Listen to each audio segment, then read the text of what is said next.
Hola. ¿Qué tal? Muy bien. Con María Paz y Claudia viviremos un nuevo capítulo de conversaciones en la UPLA, esta vez para conversar del invisible rol de las mujeres en la prensa chilena. Bienvenidas. Muchas gracias. Vamos, por acá.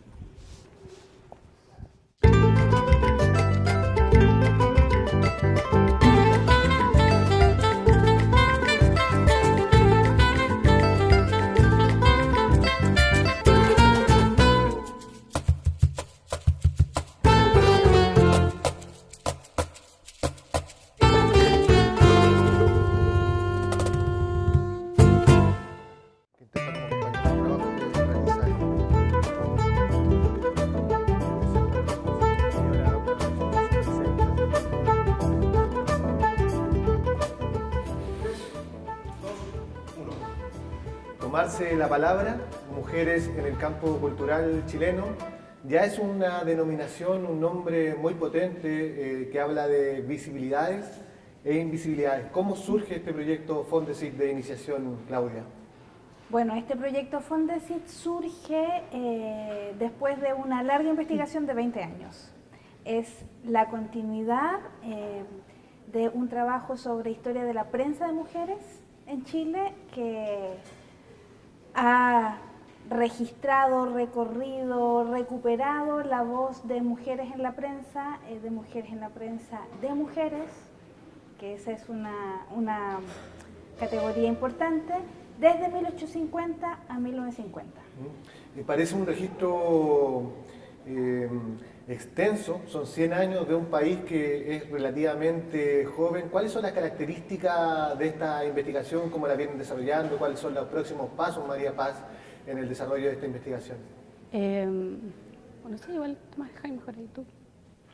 ¿Quieres que Sí, yo conteste? Sí, como Yo contesto. por las fases.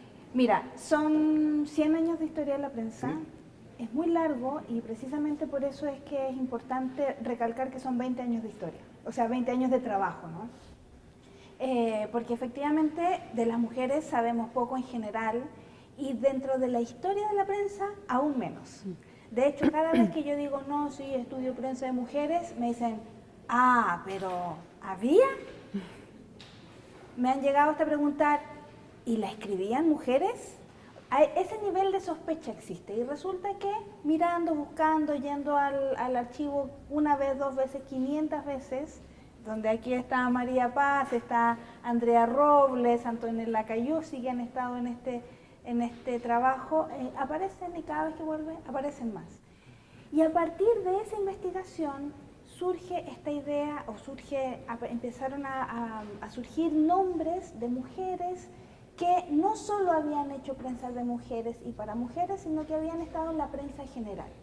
Por lo tanto, ¿cuáles son los pasos que siguen? Primero, terminar de conocer a estas mujeres. En este momento tenemos cubierto el siglo XIX, pero ya nos faltaría ingresar al XX. Y después, ¿qué pasa después de los 50, cuando cambia el aparato comunicacional en Chile, por ejemplo? Sí, es muy interesante porque usted en la página web, ¿cierto?, divide la investigación en 4 momentos. Y el primer momento se denomina las precursoras, a propósito de que en general en Chile nos cuesta la historia desde el punto de vista masculino. Claro. Entonces, ¿cuáles son esos nombres? ¿Cuáles son esas características? ¿Cómo se relaciona con el contexto histórico que vivieron esas mujeres? María Paz. Ahí sí. Sí, mira, son 7 mujeres las que corresponden, bueno, hasta este momento, porque se van sumando, van un total de 35 del grupo de editores en distintos momentos. Pero del siglo XIX tenemos abordado la biografía de 7 ya.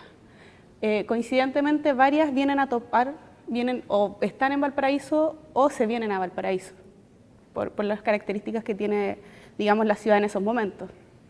O en Copiapó, que también como era una zona minera, había todo un desarrollo cultural distinto al resto del territorio en Chile.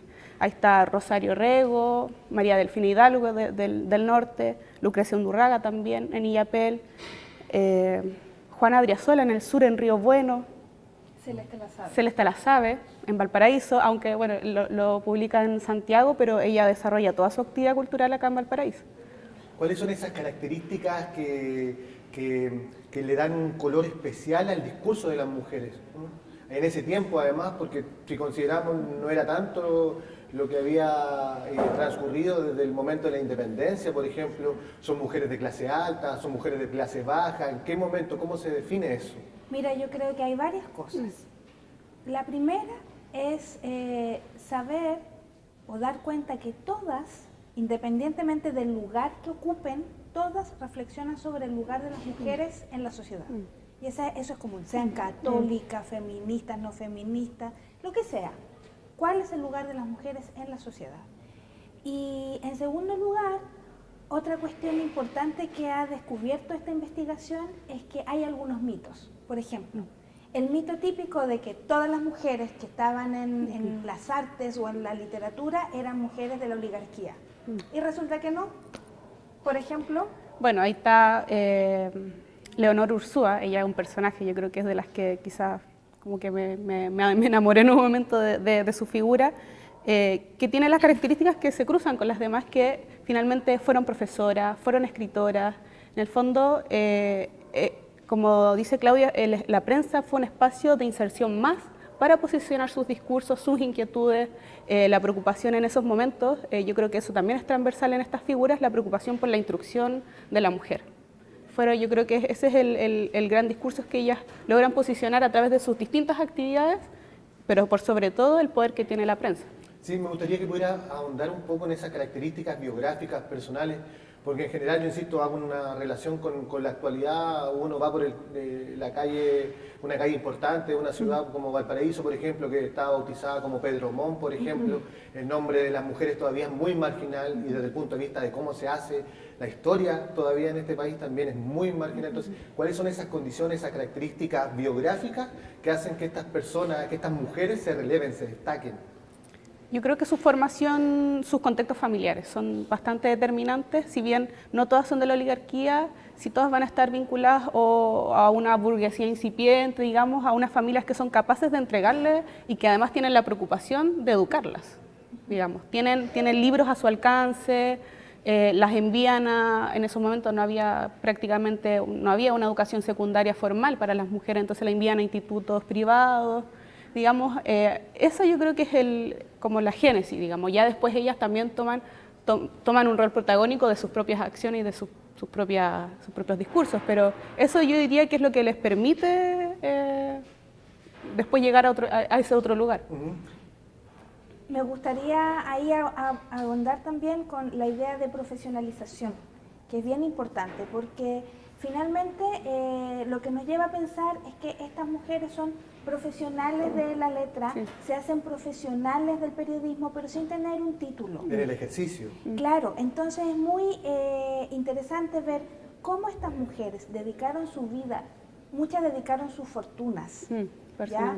O sea, por ejemplo, el caso de Rosario Rego, ella era de una familia oligarca y toda su fortuna la invierte en sacar proyectos de literatura nacional, saca la revista de Valparaíso. Entonces, claro, es una mujer que pudo haber tenido un pasar X, pero finalmente opta por otra situación.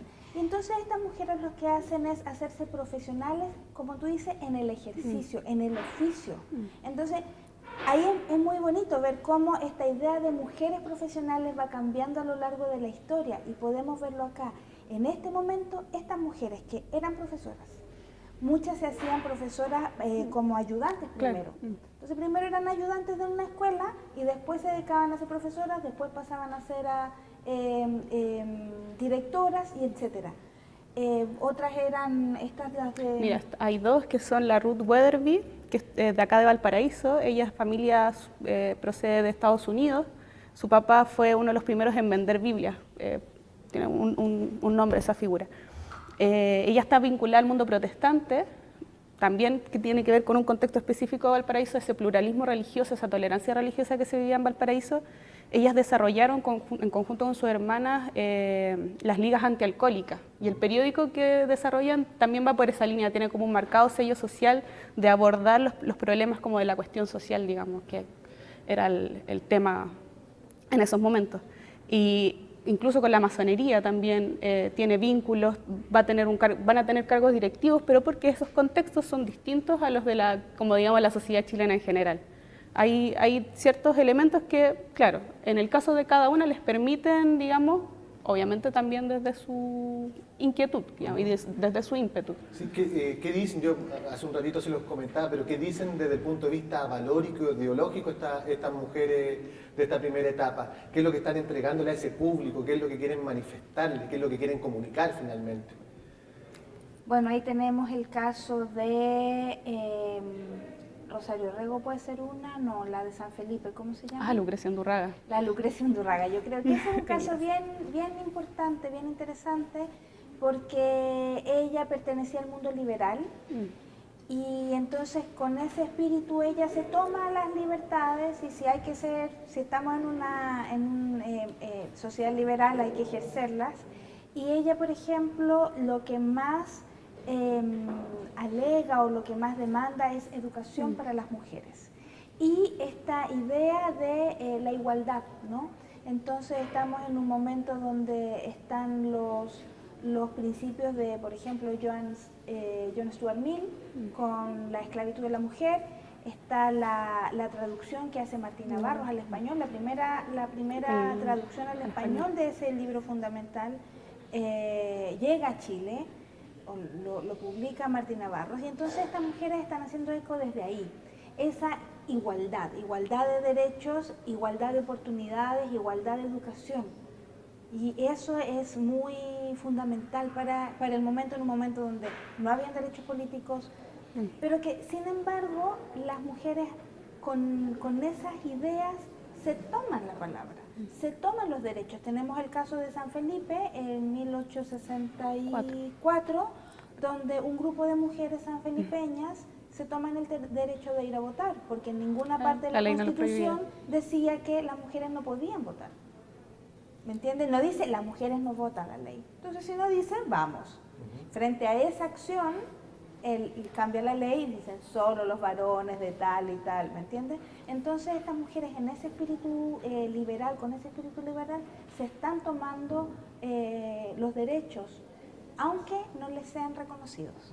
Es súper interesante además pensar en que hay una continuidad histórica medio invisible, o sea, la lucha de las mujeres ha estado presente siempre en la historia de este país y después ya pasamos a un segundo momento, a esa segunda etapa de explosión de esas voces de mujeres muy asociadas a la cuestión social, al surgimiento de los partidos populares. Quisiera que antes de que nos fuéramos a un corte en unos minutitos más, pudiesen como hacer una introducción de qué dice este segmento, a qué se aproxima. Bueno, el segundo momento de la historia de la prensa de mujeres en Chile es extremadamente apasionante y por eso le pusimos la explosión de las voces, porque en un contexto de modernización donde hay muchos cambios sociales y políticos en Chile, surgen múltiples sujetos sociales y entre ellos las mujeres que publican toda clase de periódicos y revistas. Sí, también el tema de la prensa y de la comunicación tiene determinada continuidad histórica y nos parecía importante hacer un guiño, una relación con el presente y quisimos preguntarle a tres especialistas, a tres militantes de cuál es esa relación que ha tenido la mujer con la prensa y cómo la prensa hoy día también personifica o instrumentaliza a la mujer.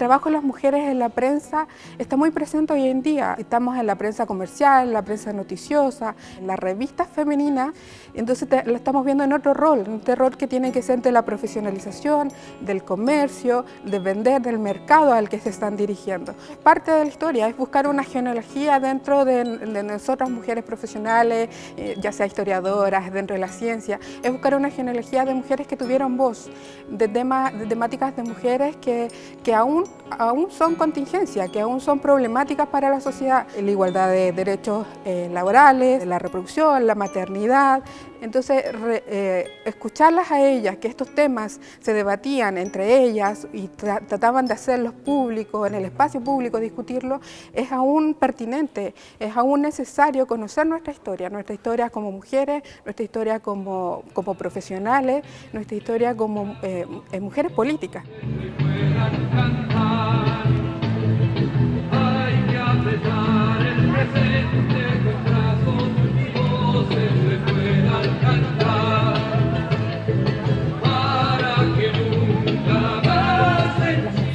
Un papel muy importante en el surgimiento de la prensa, especialmente la prensa obrera en Valparaíso. Valparaíso es cuna de la prensa obrera realizada por mujeres.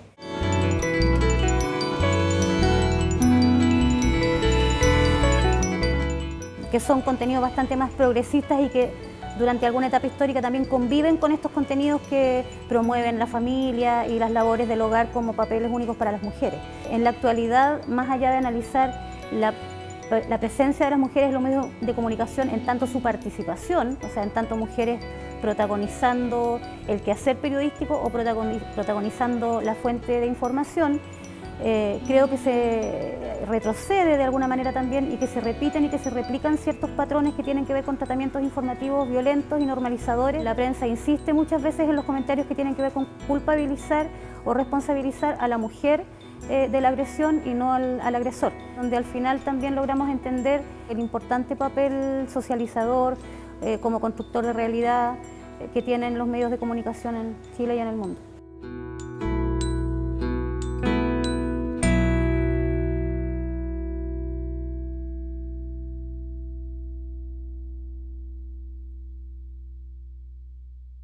La mujer ha sido invisibilizada de los registros en muchas áreas, en muchas disciplinas. No solamente tiene que ver con un tema de visibilizar a las mujeres que se ejercieron como periodistas a través de las distintas décadas, sino que también las mujeres que se desarrollaron en el arte, en la historia, en la educación. Siempre la mujer históricamente ha luchado por ser visible y ha luchado por un espacio en la vida pública y mucho desde la marginalidad. Ha sido una lucha bastante dura.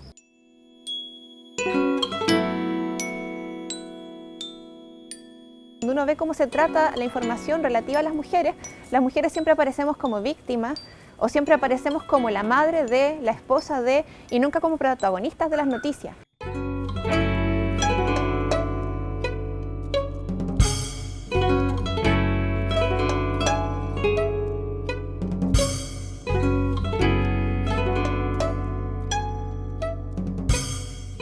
En donde no se hace un tratamiento equilibrado y con respeto a las normas éticas y al enfoque de derechos humanos y al enfoque de género, y la mujer se sigue tratando desde una perspectiva del morbo, de la venta, de la víctima, que permiten mantener prejuicios, mantener estereotipos, y creemos que los medios de comunicación también generan realidad y que los hechos que nosotros hemos podido ver últimamente de coberturas informativas y que suceden tan seguido, que es la violencia hacia la mujer, los femicidios, tanto tipo de abusos y vejaciones a los que nosotras estamos sometidas simplemente por el hecho de ser mujeres.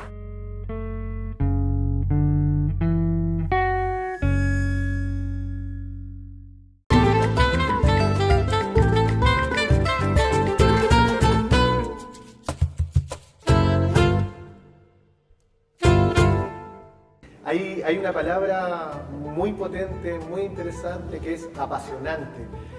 Y en un siglo que se abre a las luchas de todo tipo, en un siglo que empieza a reconocer, una clase social que empieza a reconocer que habían otros actores, ¿qué empiezan a decir estos discursos dentro de la prensa de mujeres en este segundo momento donde está la explosión de las voces? Bueno, ahí primero hay dos grandes grupos de prensa, ¿ya? Está la prensa comercial y la prensa política, ¿ya? ¿Cuál es la característica de toda esta prensa? Insisto, cuando hablamos de mujeres para mujeres, es prensa que va a reflexionar sobre lugares de las mujeres. Y entonces estas divisiones son prensa que ha sido publicada para venderse y para circular y tener cierto ganancia, y la prensa política que tiene el objetivo específico de repartir ideas políticas, ¿no? Ahora, ¿qué es lo interesante? Por ejemplo, dentro de la prensa comercial tenemos las revistas de cine, ¿ya? Las primeras revistas de cine en Chile son hechas por mujeres, y hay una muy interesante que es Lucila Azagra, y que ella hace la primera revista en donde entiende que hay un mercado y que ella forma parte de una cadena de producción, ¿ya? Y que entonces ella se plantea como idea formar a un público, audiencia, claro. Formar audiencia, exactamente, y para el cine, ¿ya?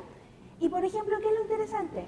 Imagínate una revista de los años 20 donde sale Greta Garbo, donde sale no sé quién, reportajes sobre empezar a montar la idea de qué es una estrella, de qué es el cine, la crítica, las reseñas de las películas, y entre medio un artículo de los derechos de la mujer. O sea, es algo que tú en este momento en una revista de cine no encontrarías, o la encontrarías de otra forma, tal vez, como, no sé, películas sobre los derechos de las mujeres, tal vez, ¿no? Pero acá no, y eso es lo que caracteriza una prensa de la mujer. Y bueno, por otra parte tenemos publicaciones políticas, y ahí tenemos distintos grupos políticos. Entonces tenemos las prensas de mujeres obreras, tenemos las prensas de mujeres católicas sindicalizadas, tenemos las prensas feministas, tenemos prensa de mujeres de partidos políticos tradicionales que sacan sus periódicos, pero que claro, no necesariamente son feministas. Entonces ahí ya tenemos una gran variedad de voces. ¿Quiénes son esas mujeres? Mira, conectando, ya que mencionaba a Lucila Azagra, ella en realidad es un misterio aún para nosotras, porque de hecho no sabemos todavía si es su nombre real o su seudónimo. Bueno, en el fondo investigando, en el proceso de investigar y de entender el posicionamiento de estas mujeres, nos encontramos con estas barreras, digamos, lo que menciona siempre Claudia respecto del archivo, de la memoria, cómo eso también tiene género, pero además está el tema del seudónimo, o sea, cómo ellas se presentan públicamente. Entonces, y de ella tenemos algunas pequeñas referencias, pequeñas pistas, pero todavía no podemos dar con más datos biográficos de su figura. O sea, a nivel incluso historiográfico la revista está súper trabajada, o sea, está los comentarios, cuál es el perfil que ella le quiere dar a la revista, pero aún así todavía no sabemos quién es Lucila Azagra. Tenemos, por ejemplo, a Carmela Geria.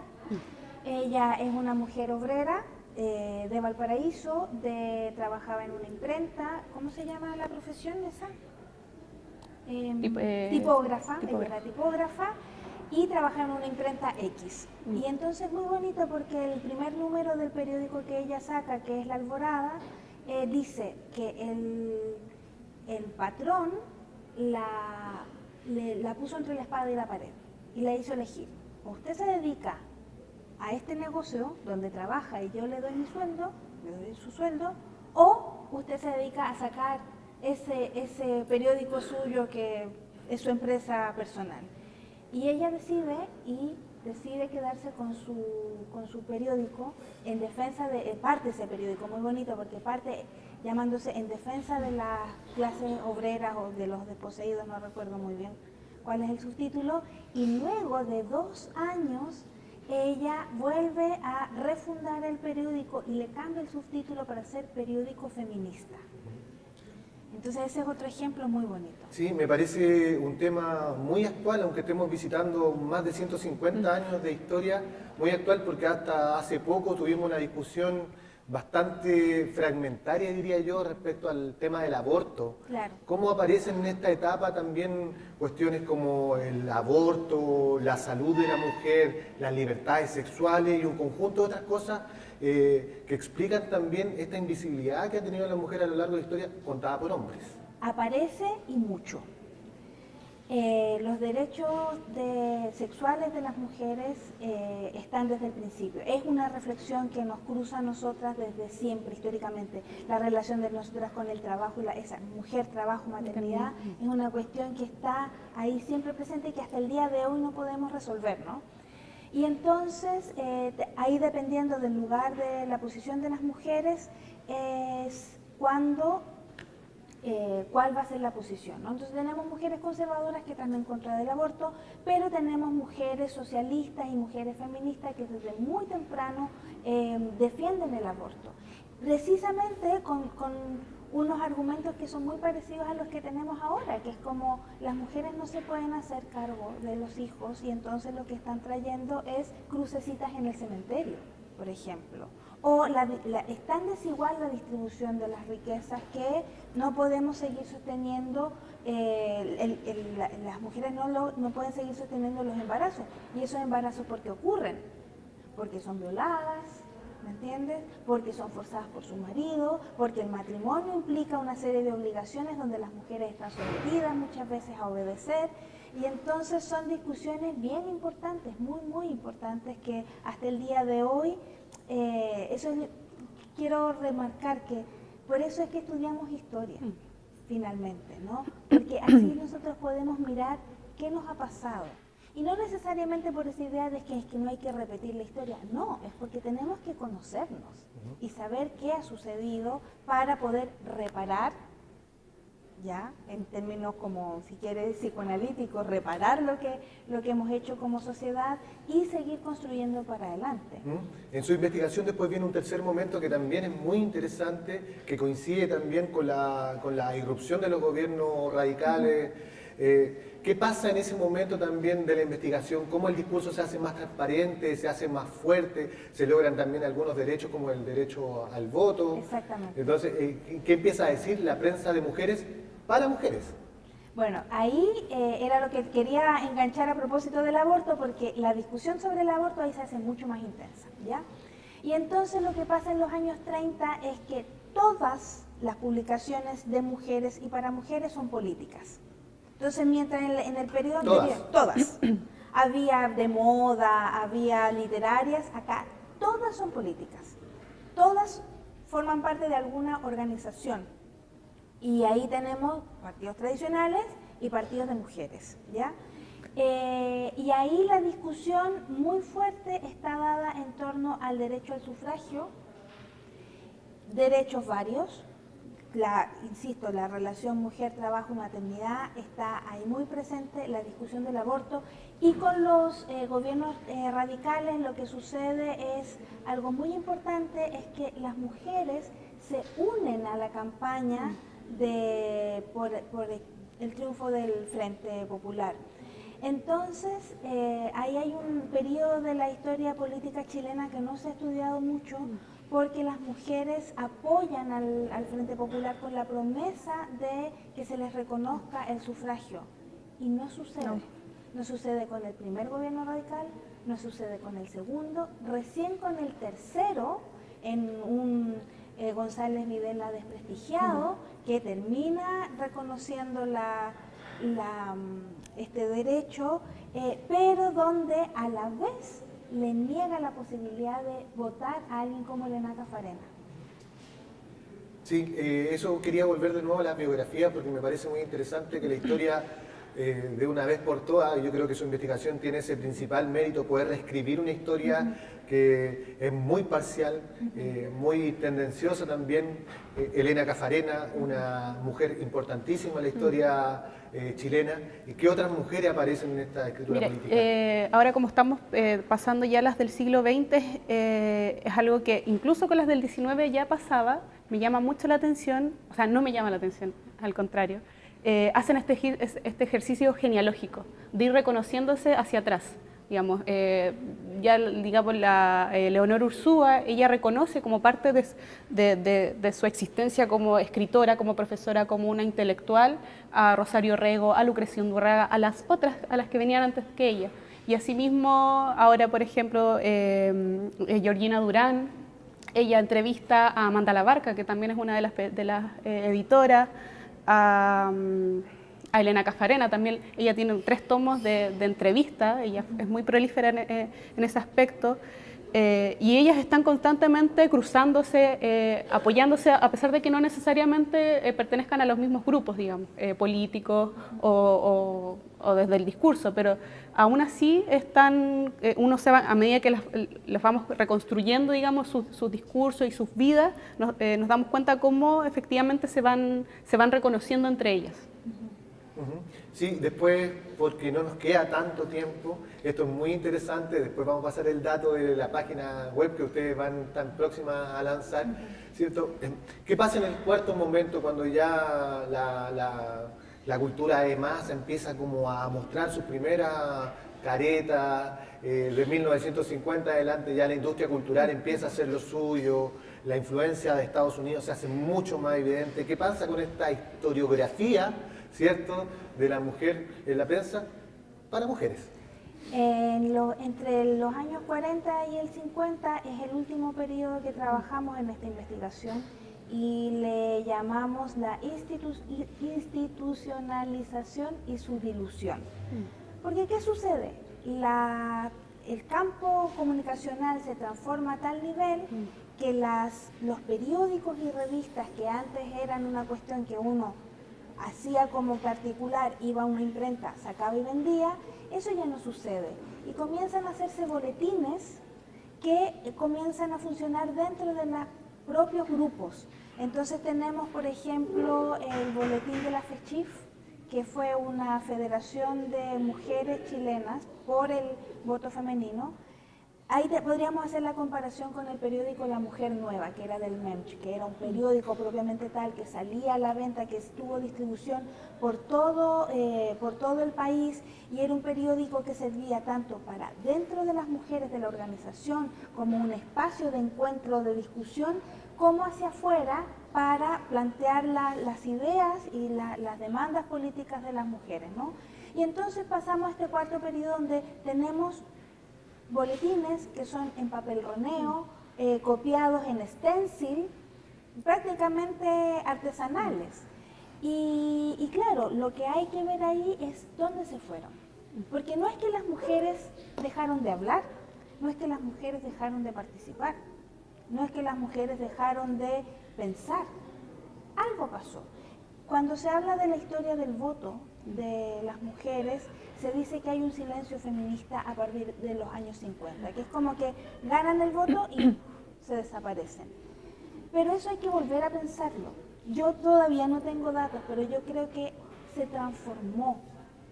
Y ahí tenemos esta idea de la profesional, porque esas mujeres que fueron profesionales en el ejercicio, cuando ya se institucionaliza, por ejemplo, la profesión de periodista, algo pasó, algo debe haber pasado.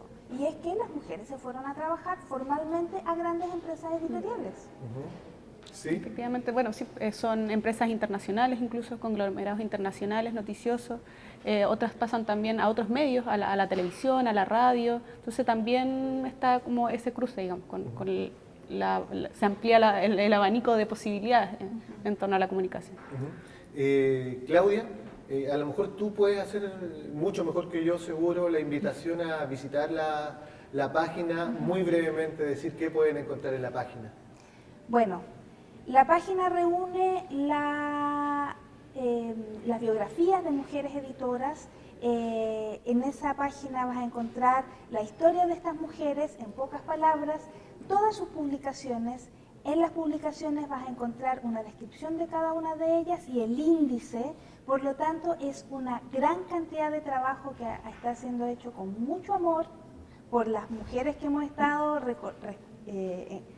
encontrando esta historia, recobrando esa historia, por la empresa que nos ayudó a hacer esta página, que es Macetero Producciones, que hicieron un trabajo precioso y que va a estar disponible para todo el mundo y le va a servir a todas las personas, porque para eso hacemos historia, porque tenemos que encontrar nuestra historia y quererla. Sí, sería prensademujeres.cl. www.prensademujeres.cl a partir del 30 de agosto. María Paz. Claudia, quería agradecerle esta conversación que finalmente tiene por propósito poder reescribir esa historia tan acotada, tan hegemónica y que generalmente hemos escrito los hombres. Y a ustedes, invitarlos a seguir visitando nuestro canal en www.uplatv.cl. Los esperamos.